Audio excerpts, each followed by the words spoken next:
guyabano na yellow. May Google natin. Pag may Oo nga, wala kasi kaming load pang Google.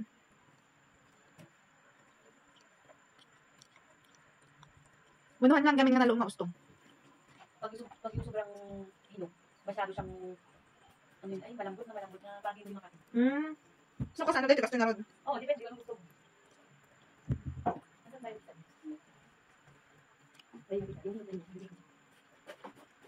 Okay lang yung amoy niya, kaya ko.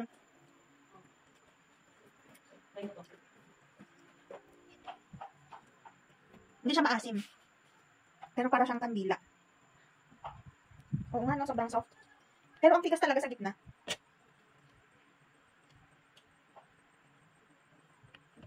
Handa-handa nga tanga ang taki dito. Til-tila kang kanon. Ah, sa balit style tilum naman. Kasla lang kang mawawatan. Sabi ato eh. Gulay. Yung medyo matigas yung eto niya sa ilalim.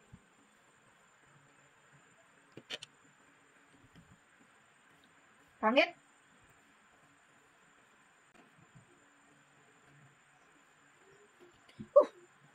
Kasla durian nga, naglalakot ba ito eh.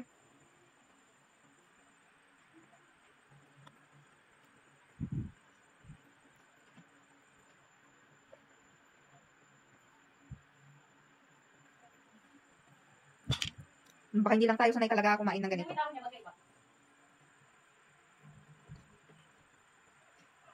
Alin ang original lang, diba? Ito ang original na guyabano. Oh, di ba alam ko? Ito ang dahon nitong peke, hindi naman saya. Ano, ibang variety, pero parang better pa rin yung original or baka nasanay lang talaga tayo doon. Pero mas gusto ko yung ganito pala, kasi yung hinog, di maintindihan. Yay! Ang ganyan lang katamtaman, parang may isip. Pero matigas. Tapos yung seeds niya, magkakadikit. Nga mo ato yun? Oo nga, ganyan yung seed niya, oh. Parang ampas. Ay! Nakikain na nga, nagkalat pa. Sorry na ho.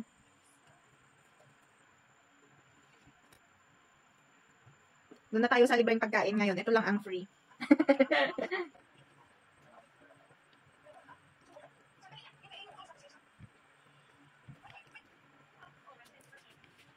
Konti lang yung lasang guyabano niya.